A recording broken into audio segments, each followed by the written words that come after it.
session to order. Today is January 5th, 2026. Happy New Year to y'all. And are there any amendments or changes to the agenda? I would like to add an item D under business, which would be review of policies. And it will just be basically an information item.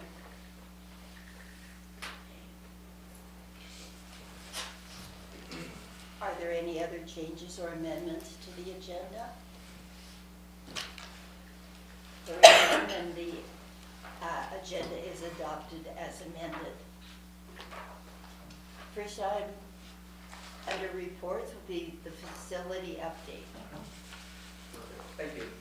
So, and Mr. Melendez is here. We wanted to give an update on the facility, more particularly the usage of the track and where we're at in getting that open, having those times available on all the things. And so, I'll ask Mr. Melendez to kind of give an update where we're at. I mean, a lot of it, we said infrastructure, right?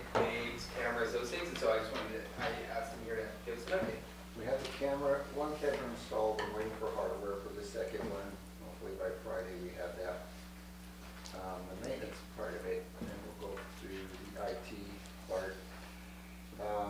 We're 4 to 6 weeks out with approval on putting a fob reader on a gate. That gate outside the track. And that reader will also have, will unlock and lock at specific times, right? Those times that we. Yes, it'll work like any other reader. Here, you can actually assign a fob as well to a group, or have it open at specific times. You could actually, with this reader, we will actually be able to manage it with the computer on the internet. So then if like the cross-country team wanted to use it, they have a fob, they can get it at any time, just like their facilities, correct? Correct.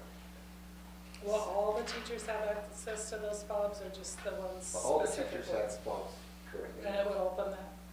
Well, I have to program it. It would have to be programmed for them to open it. How about IAs, do they have fobs as well? Yes. So anybody that is an employee can have access to the, And what we ask is like, kind of like the gym, there are those facilities, is that if they do want to do it, they just request it. And then I suggest if he just Make goes sure in and nobody puts else- it in, and they're able to. Yeah. to- Employees have access to the facility. Yeah.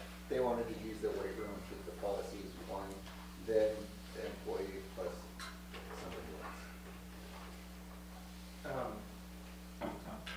What is the timeline that, because you said 4 to 6 weeks For the reader. for mostly because track season is right around the corner. Correct. And we were still, up until that point, we would be able to do it manually. Coaches would have a key. So everything is padlocked currently, and coaches would have a key to get in and out. So now if a coach takes his team into practice, the coach has to be present the whole time the team is practicing. Correct. Okay. And will that also hold true for when the fobs are available, that there will be an official type person? Supervisor. Yes, Adult. supervisor. Yeah. I would hope so. I would hope that anytime there's students on there, that there's an adult present. Or a coach, should be a coach, really. But if we have those open times, And the open times can come in during many of those. So it's, yeah.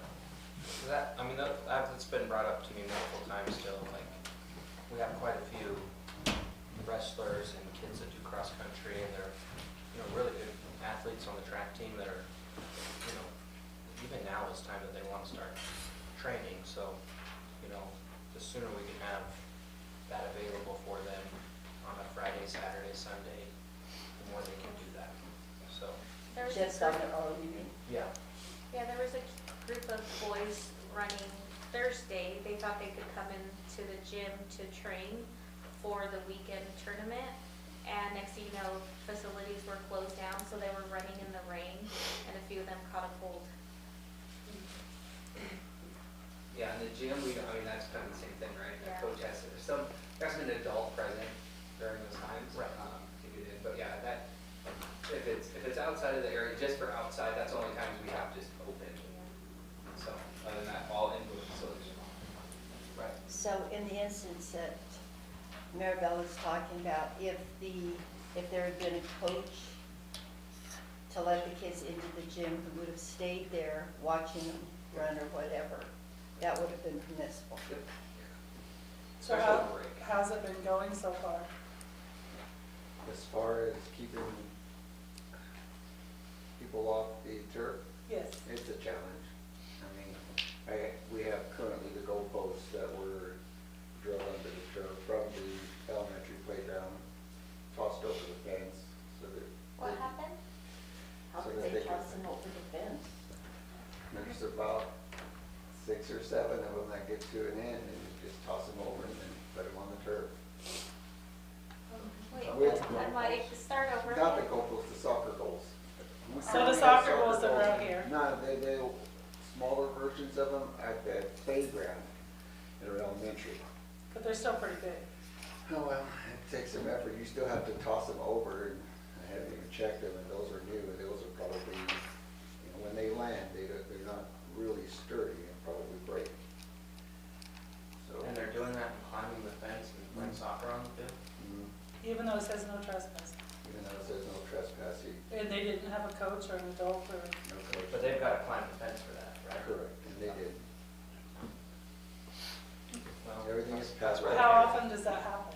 Every day, Every day? Every day? pretty much every day, yeah. So are they being reprimanded or? No, they're not. This last weekend, that officer did come on campus and asked that group to leave the facilities. Everything was locked, no trespassing. In the no trespassing, it's also written what they could do to gain access to the facilities. But Come to the district office, fill out a facilities request, go through the process, get approval, and then you can get on the, to use the turf. so if that group of kids would have called Luke or the athletic director or somebody and said, hey, we want to go play soccer, and somebody could have gone down and supervised them and let them in? Sure, if it's an AD or a principal, and they're willing to open and supervise and stay there. Or a the entire- teacher even? With a teacher, coach, yeah, but not go open the gate, then they leave and then just make sure. Oh, no, they have to stay there and They have, Correct. that's, Correct, but they're not doing that. no. I don't think that's okay to climb the fence, because if they have to climb the fence, they know that they're doing something wrong. I mean, But we talked about that, if people were doing that sort of stuff, we would involve the police and have them trespass from the property. We did do some minor repairs to the fence. The top rail came off the sleeve, but again, it's minor, but it's just when they get on there, it just, the top rail just comes off. And I think, I think it's probably, until we get an actual written policy, how it's supposed to be monitored, because there's a lot of gray. You may have somebody say, well, so-and-so said I could. Yeah, but not climb a fence. I don't know. No one said you could climb a fence. I guarantee you no one said that. well, throw the goals over. Then that damages because that the damages track. the elementary goals and they aren't gonna have any Correct, goals. and then, they have to drag those poles across, and who's to say that, when, the way I see it is if you're gonna be there, there's gotta be like a post inspection to make sure that there's nothing on there. Because we'll remove these, it could be next spring, they're gonna use the facilities and say, well, nobody ever noticed this tear here. Well, do you recall the time that they broke it and then they dragged these goals over? Well, couldn't that also damage the track rather than the goals? Yeah. So do we need to come up with a plan to do something about this? So I think, one, right, we're getting the infrastructure in there to support That will both be here for and your 6 times weeks. and here's how to do it. But involving the police more is kind of where we're at. A lot of it is the nights and weekends. But I think that's kind of our setting ourselves on to that. Could We have we a camera on there, maybe, we can see it. You know who's doing it. sometime this week, have Yeah. Luke or whoever does the announcements at the high school say, if you want to use the turf, this is how you do it.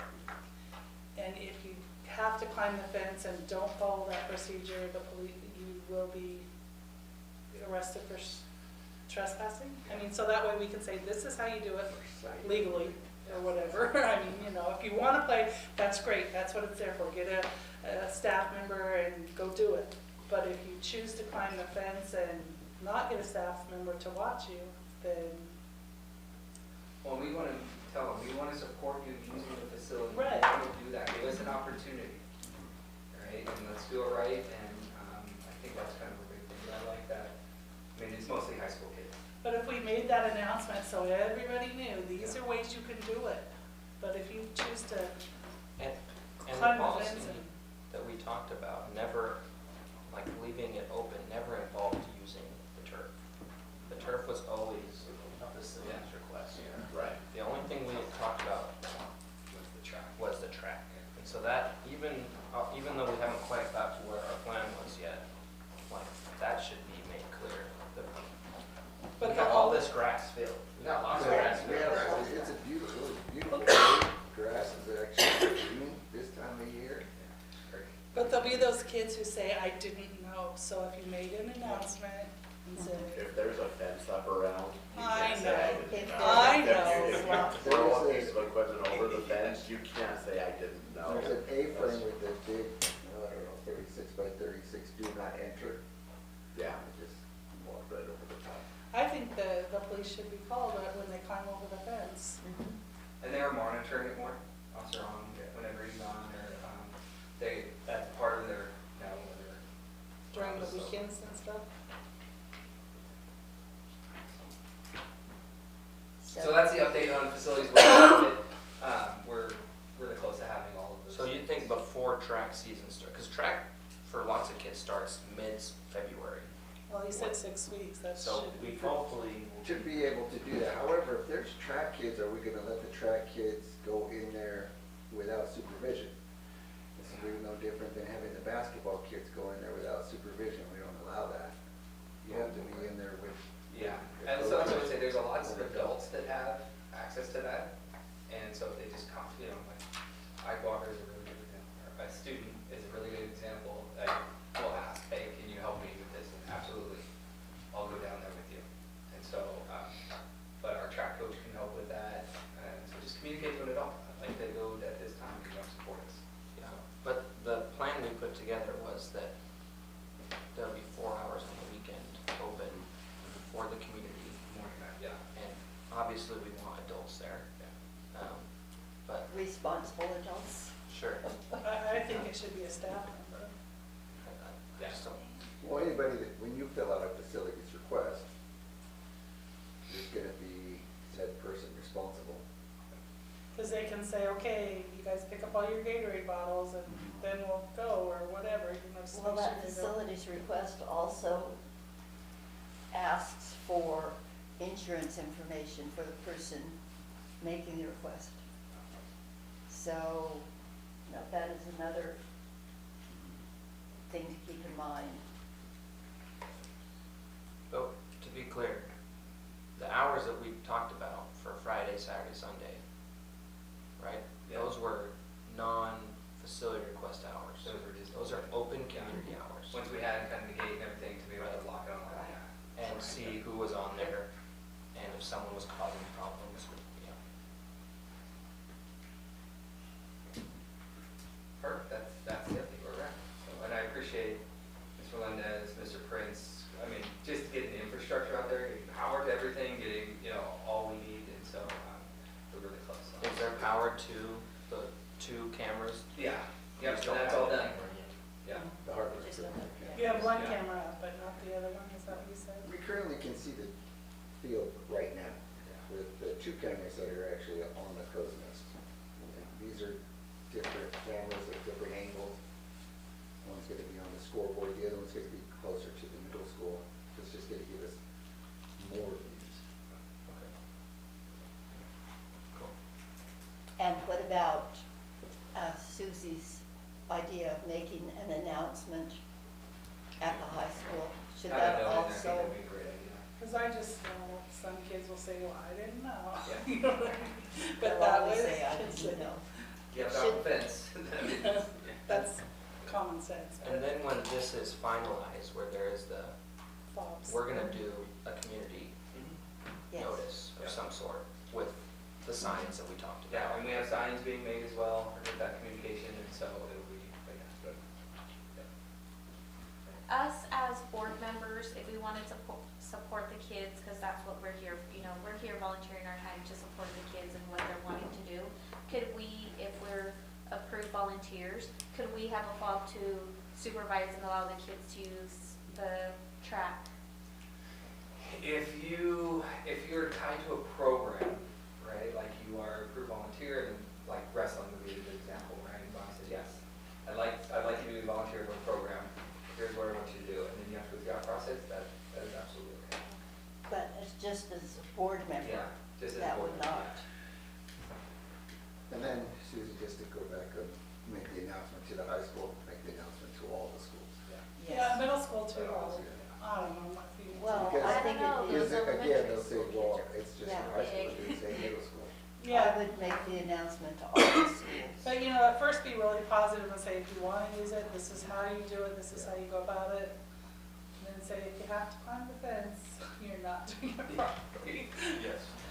Yeah, well, I'm gonna get that communication. I wonder if the student government can make posters to put around the school, because don't they make the posters, or some of the clubs, I don't know which clubs. Well, and you think that, you said the police were called and some kids kinda got Correct. chewed out by the police officer. Twice.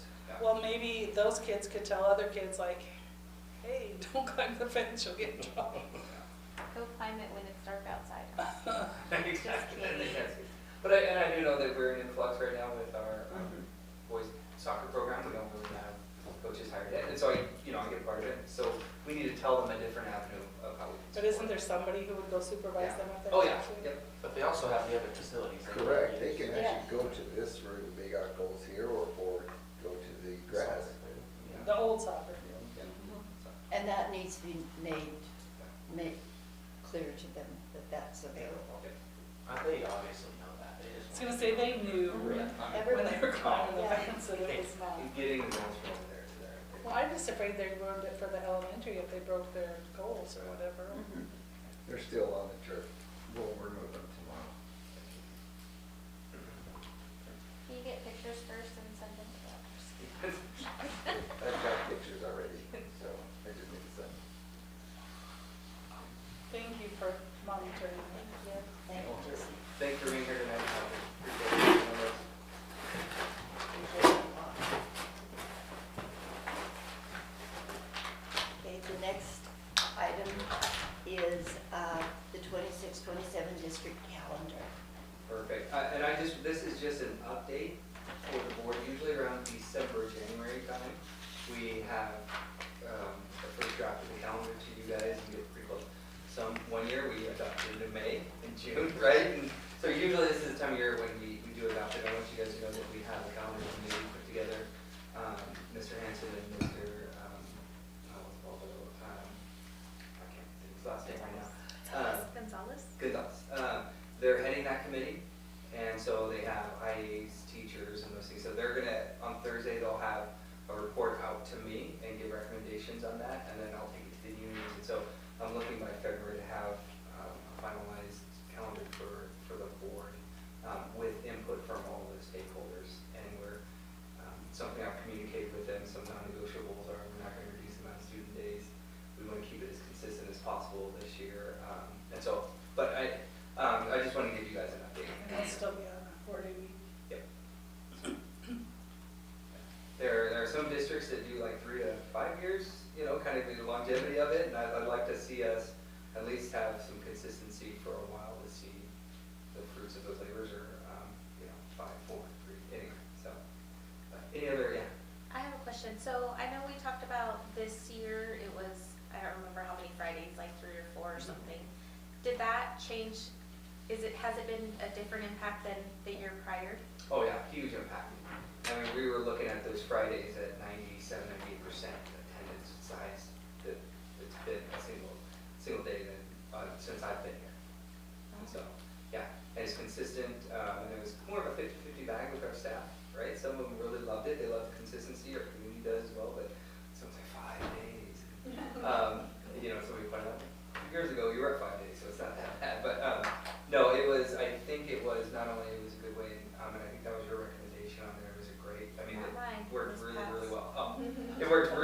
well, and so that's gonna be something that we wanna keep consistent.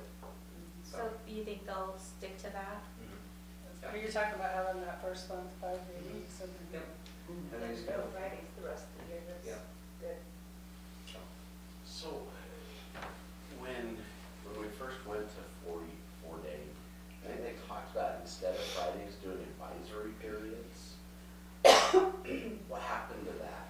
So that was- Maybe that's just it wasn't a bad idea, I don't know.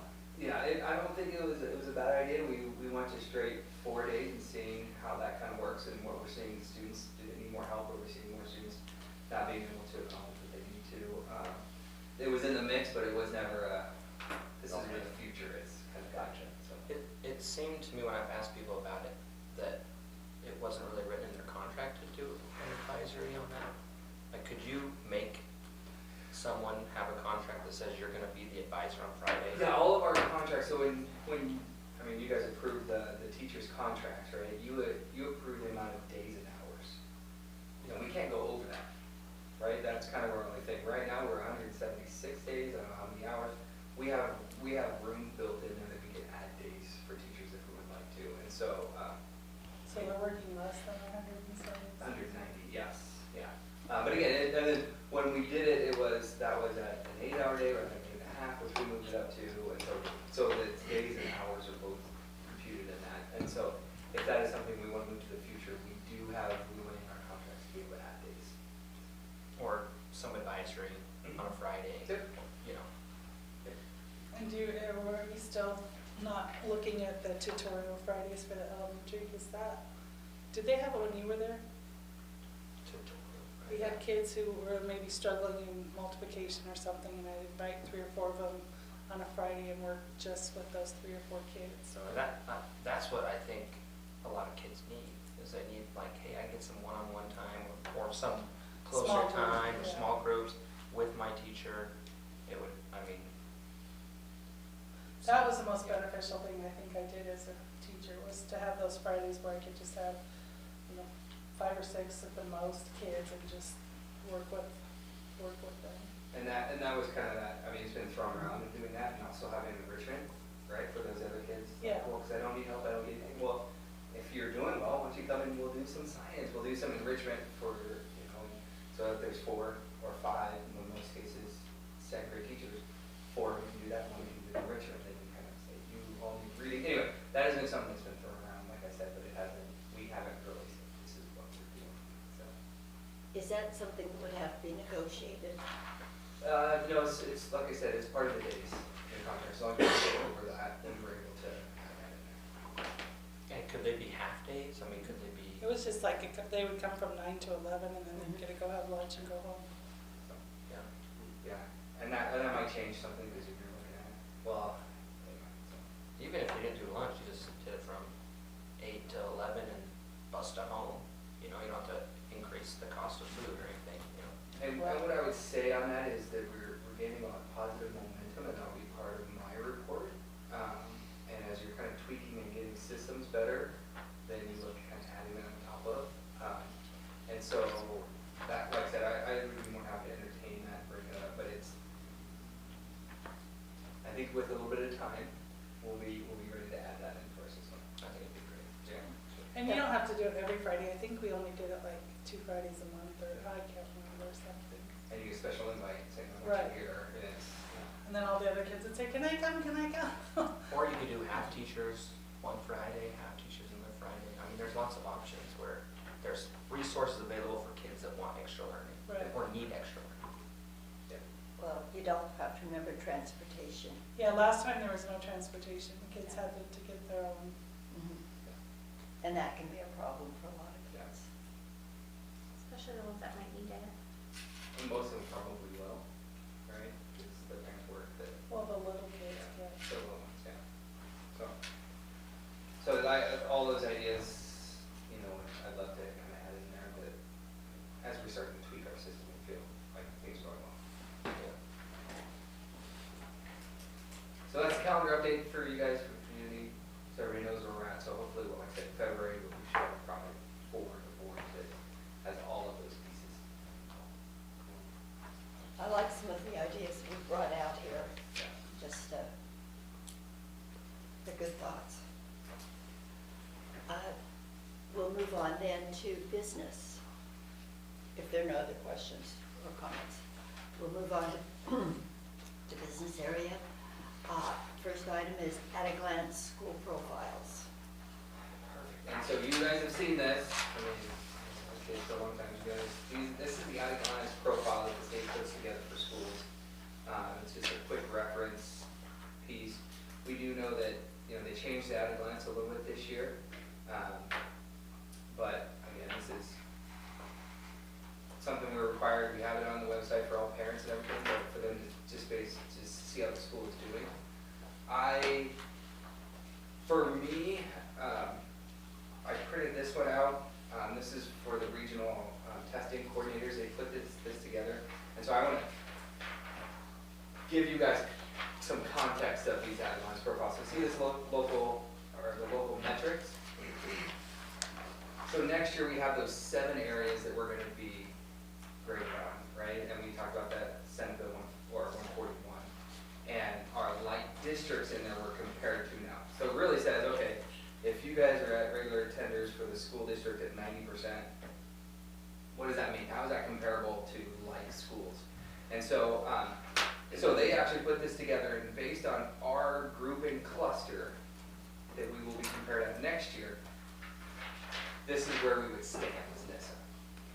So when you see this, what does this mean? This will give you a context of how well that we're doing. And so if you look, NISA is down there. So if you look at K2 attenders, right? NISA is down there. If you see the very top one, that's where NISA is at compared to the group that we're going to be compared to next year. So K through 12, the highest. Yep. And then K2 regular attenders, same thing, the highest. Our attendance is great. Our attendance is amazing, amazing. Third grade reading, we'll see we have a drop off there. Obviously, we're at 39.2%, but still, comparatively to everybody they say is like NISA, we're still pretty high up there. 8th grade math, same thing. This is an area of concern that this year is a focus. We're still at, right there in the middle of the pack. 9th grade on track. Ours isn't on there, but as you can see on here, we are at 95% grade, so we should be at the top of the pack on 9th grade on track graduation. 4-year graduation rate, same thing. That line is really the top. There's 2 districts above us on there, and 5-year completers, the same thing. So that's why I wanted to share this one with you. This gives you context of how well the system is doing compared to what the state says is like NISA. And how did they determine likeness on this? So what they did is they put together an algorithm that has, not population city, but they have student enrollment, they have ELLs, sped count, poverty. So they do all of these measurements, and they say what schools are like that. Now with our virtual school, it kind of sways our numbers Different population. quite a bit, right? And so when we're compared to schools like McMinnville, Newburgh, right? Vastly different than NISA. I make the jokes like, we don't even have a bank account, and we're compared to a McMinnville that's pretty fluent in those things. But regardless of that, we're still running top of the pack. Had some pretty awesome school districts through it. I'd say Ontario would be a really good one for us. It's comparable, obviously. But anyway, so that's how they did that, how they made those groupings. Can you see other, is there a way to get this in our other local schools, like Bell, Adrian, and some of those? Yeah. That'd be interesting to see. Yeah, I can get all that. So that's the cool part about, and they just made this out of a group, which is cool. So I could go in and just take out the different groups and clusters. So there's 4 groups, 2 clusters, right? And then every group has a cluster in it. So this group, this group, this group. Because depending on how that looks, that could be a real, look how well this is doing. Look at these numbers compared to our local community. Yeah. So and then, but yeah, like I said, Ontario's the only one in there right now. But you'll see next year that we are competitive locally anyway. So we automatically compare our numbers to Yeah. all of the other schools. So. anyway, so I wanted to share that with you. This is on the website for all parents and that.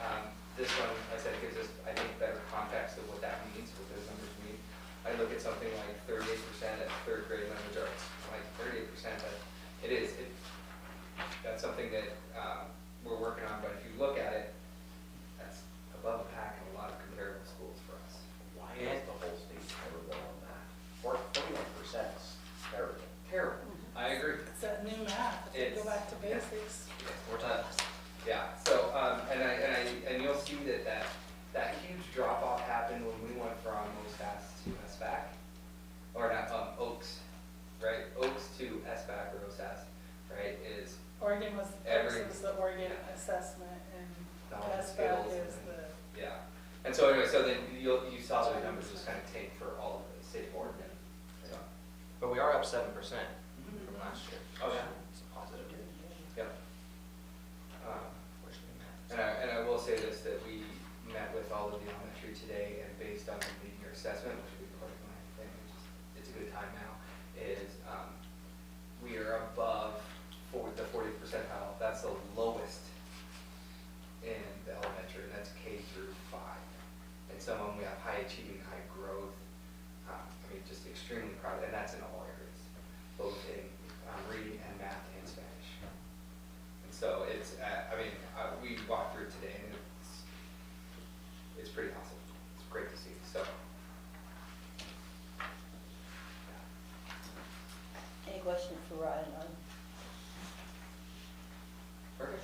Thank you. I mean, with these numbers, if we went and did some of the things like on Friday, I think it'd have the highest impact on some of these Oh, yeah. language arts and math. Yep. I think you could really focus on those two things and That would be your main focus here. those numbers.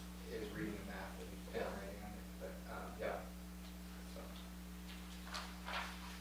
I think our focus on writing this year, step up to writing, get that involved, and that's where we're seeing a lot of some of that growth continue to happen. So, yeah. Okay, that's all I had for any other questions about added lines or the local metrics? How have we improved our class size? Just kind of curious about that. I mean, most of our elementary now, they have five teachers per grade level, and so their classes. So our number of teachers in that school have increased. Yeah. And not only that, right, we've also increased our health and PE, those kind of areas, so. I mean, that's a real number too. Yep. Like brag. That's a huge brag number. If you say, how many kids are gonna be in my class on average, and you said 16, that's a really good number. Yeah, absolutely, yes. I know, and that's K through 12 system, right? And so you look at that, every district that I worked at prior to, which is, I mean, you told them anything below high 20s and 30s, they'd be ecstatic. We're at 12. And so, I mean, that gives you the opportunity to have impact. Yeah.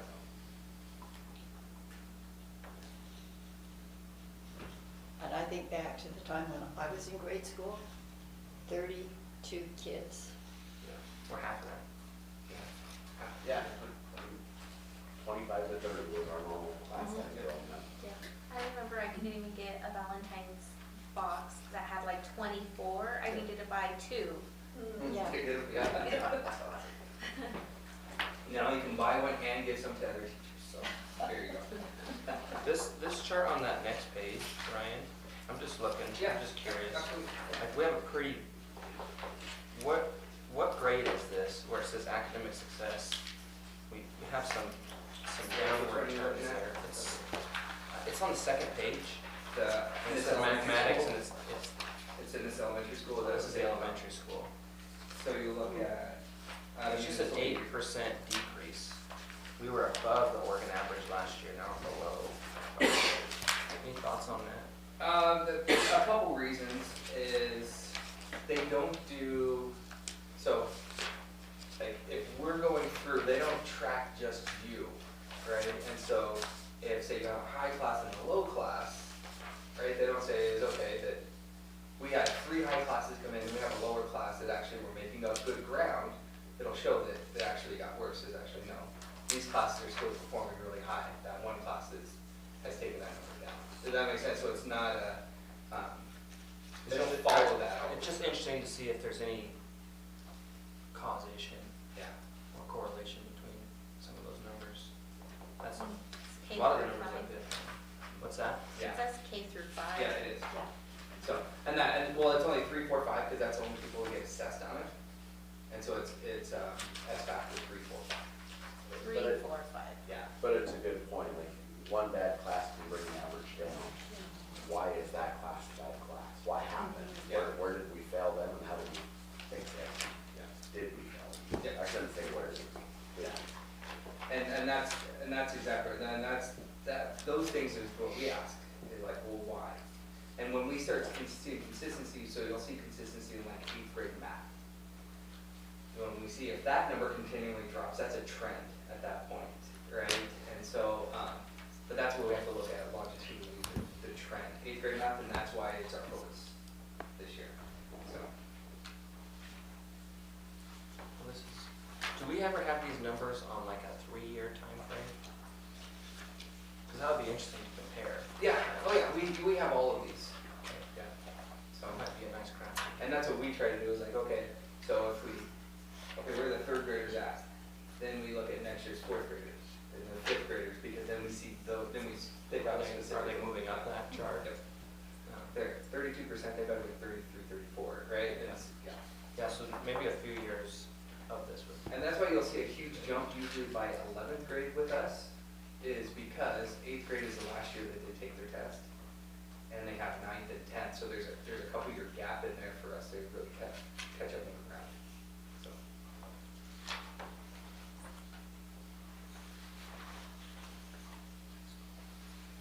Any other questions on that? Good question there.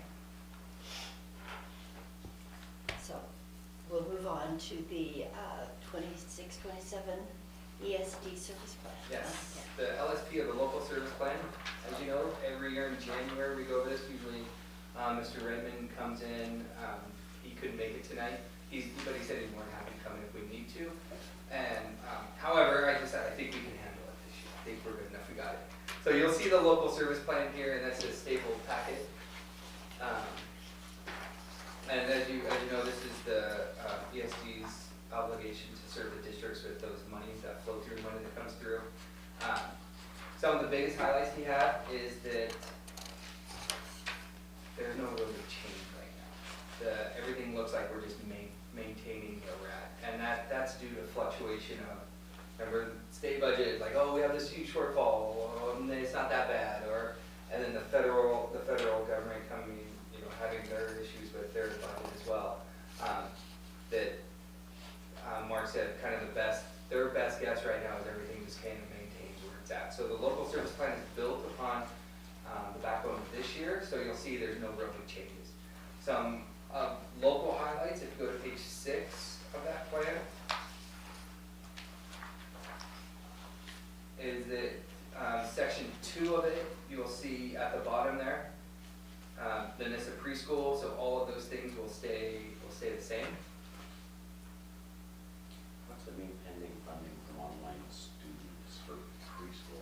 So all of that flow through, right? We have the adjustment of kids, and as we know, kind of like last year, it took them a while to do that adjustment, and so we're looking at next year as having, with high school kind of being reintroduced, as having more. And so we're saying, hey, pending the funding from the online, that gets adjusted. That's how much money should come through here. Okay, so it's not pending No. online preschool. No. Well, I was gonna say, Yeah. we don't do anything preschool Yeah. like online, right? No, it's pending All the right. adjustment on attendance and numbers. Okay, that makes sense. So, and then section 1 and 3 is our SPED education components. As you'll see, again, there's no difference in there. And then I think there's a big part in here. We know that CTE has kind of been under attack, as that was kind of the first place that they're cutting from the state. You won't see that in here. We're kind of maintaining things where they're at, and Mount Airy County, I think a lot of Eastern Oregon is pretty well committed to continually funding their CTE courses, and you'll see the CTE is flat funded where it's at right now. Page 13 of 14 has kind of some other components that they provide, some larger things.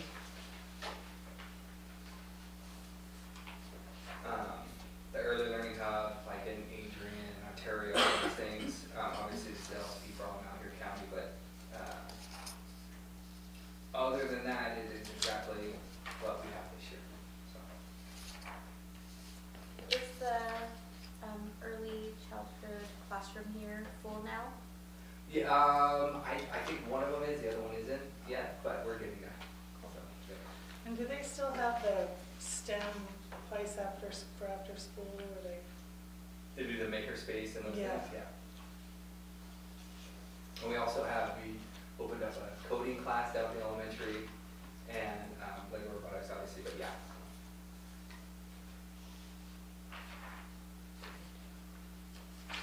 Perfect. Any questions about that? Are we gonna vote on it Monday, or? Monday we'll vote on it, and unless you guys would like him to kind of come in and do another presentation on it, but I looked at it and I talked to him about it. It's pretty standard. There's, like I said, there's no changes of anything in service from us. So I'm pretty confident that we can do it on Monday if you guys have any questions. So we're basically flat from last year, right? Yeah. So are there places where our revenue is gonna have to step up because of inflation, future expenses, things like that, to fill in any gaps?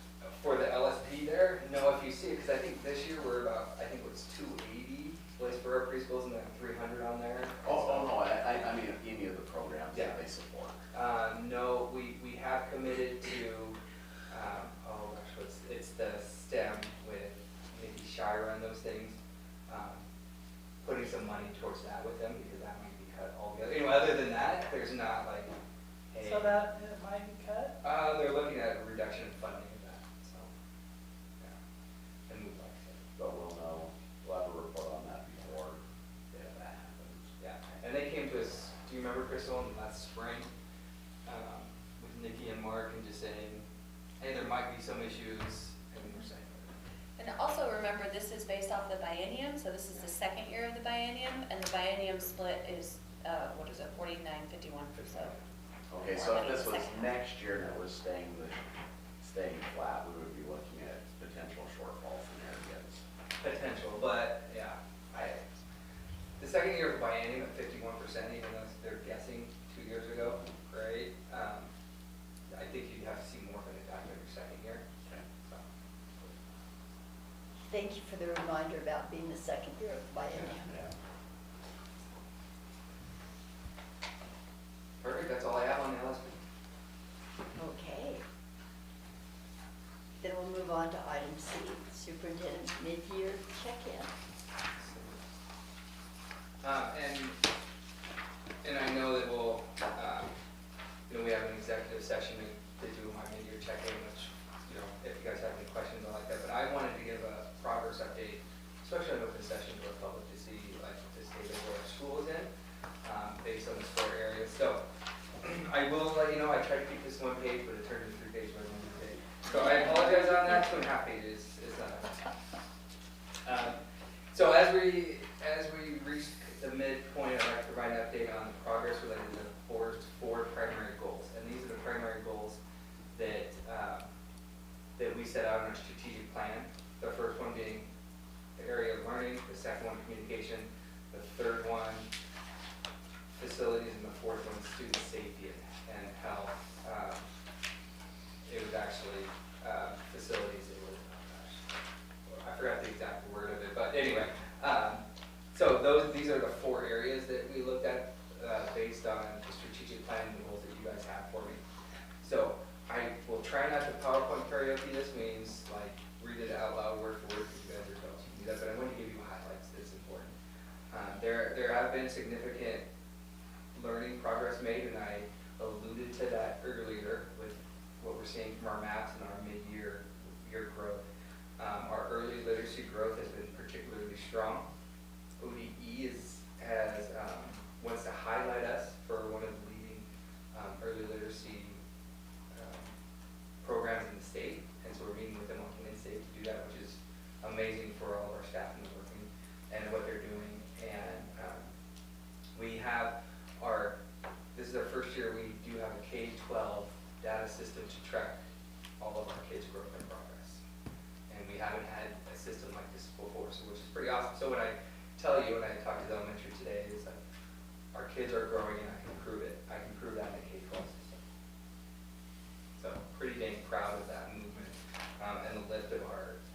administrators and teachers on it. The next one, our dual language program continues to get strengthened through, we sent them to La Coseca, etc. And they came and presented to you guys. But that was just a springboard to the larger work we're doing to strengthen that program. They're still meeting, so we have that group that went to PD, but we still have a dual language committee that meets monthly. And I didn't realize this, I got told today, which is pretty awesome. Our seniors this year were the very first group to start in kindergarten. And so it'll be the first kind of how many of them do get that seal by literacy based on the program. We've had a couple kids prior to that earning that, but this will be our kind of those first group of kids made it the whole program. So pretty proud of seeing that, how many of them do qualify for the seal by literacy this spring.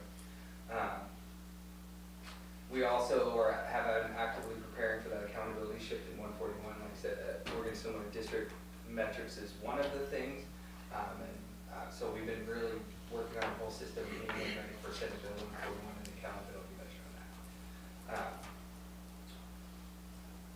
I also wanted to highlight that we've expanded our opportunities for student engagement through increased access to different programs, like we serve our own program right now that's blowing up.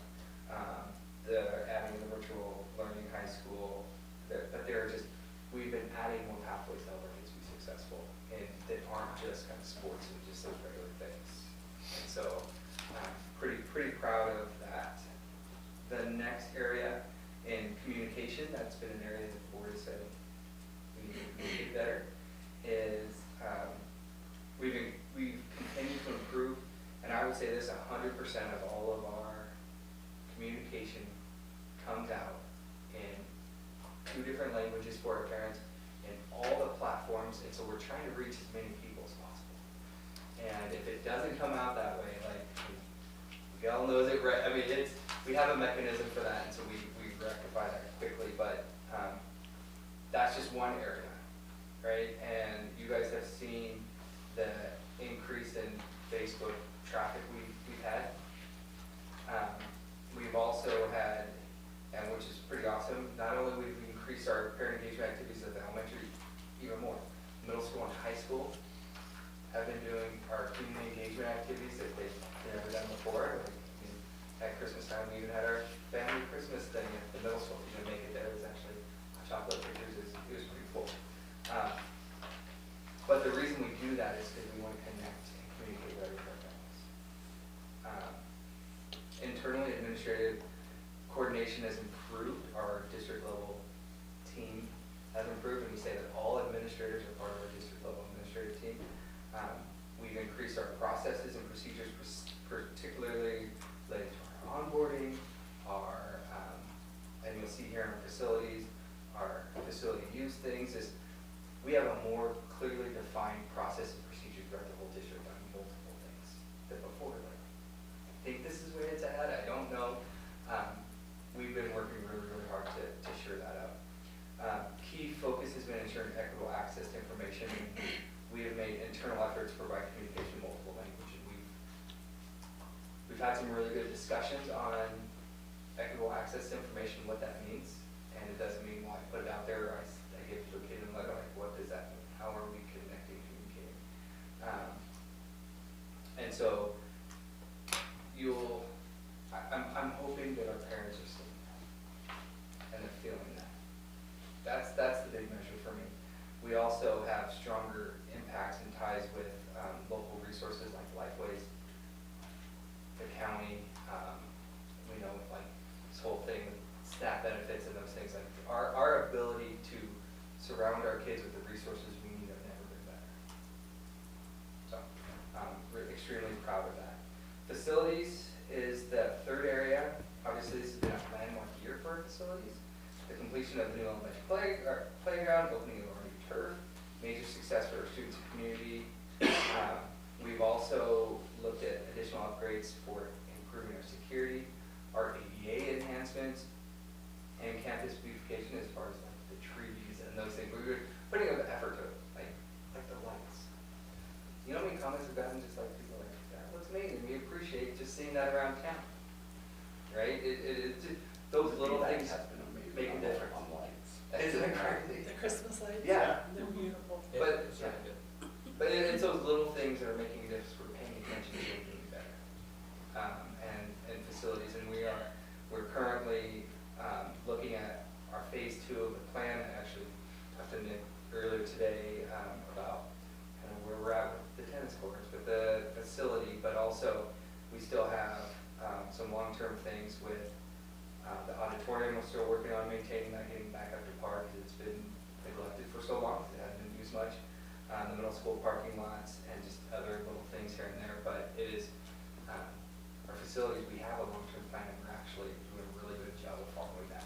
Now, obviously, there'll be things like the cafeteria, roof that we put in the grant to do that, that may change plans a little bit, but, I mean, we're right on course where we said, here's our goal, this is where we're gonna meet those goals, we're right on course with that. And so pretty awesome, and, so, that's, again, these are very big ideas. I didn't want to give you granular things, because you're checking big ideas of where we're at making progress. Student safety and health, and I mean, that obviously remains a top priority for us. The addition of the student safety prevention specialist along with our SRO has been key.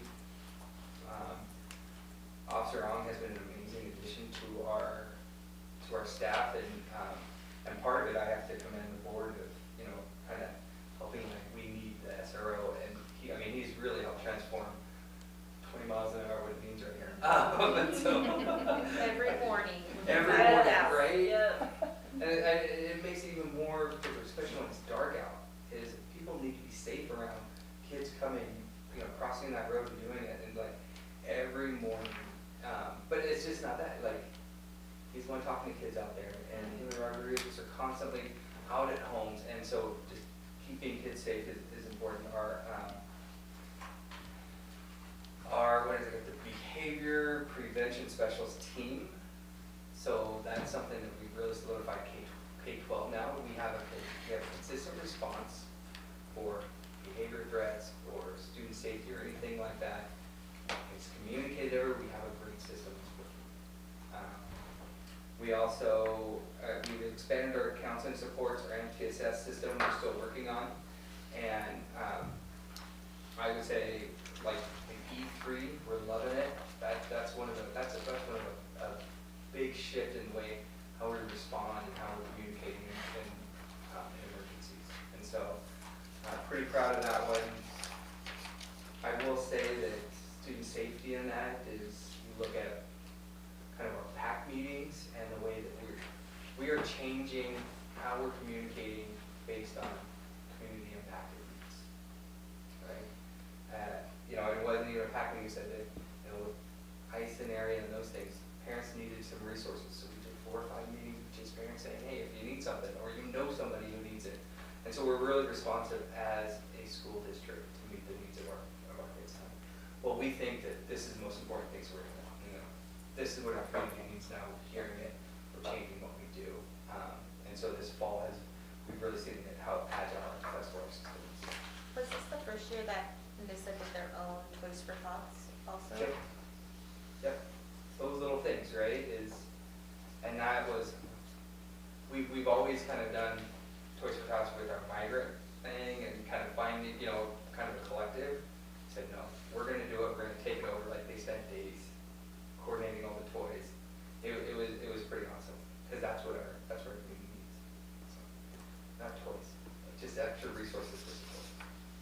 So, in summary, mid-year, the school district is demonstrating strong alignment with the goals that you set for me in the district, and continued upward momentum in every area.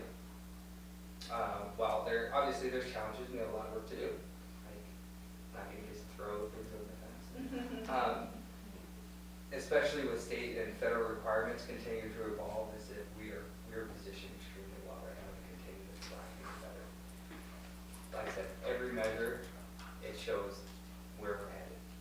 And it's amazing. I said, I talked to the elementary today and said, like apples, how do you like them apples, right? Is that we have the data to prove the impact that you guys are having, that we're having on our community.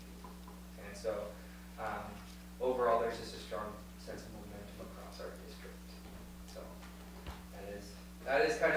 your check update on all those areas for me, just to, and how much we communicate together. These are things that you know are happening, but sometimes like, yeah, we are doing that. I met with my team this afternoon, it's like, this is a celebration of the things we've accomplished in a couple months at mid-year. And we still have a couple months left to go, which is cool. And so, so I'm pretty proud of my mid-year progress and how we're working to get what you guys said is important. Yeah. That's all I have. Okay. If you have any questions or anything about this, we'll discuss those in executive session. Okay. The one thing that I would like to bring up,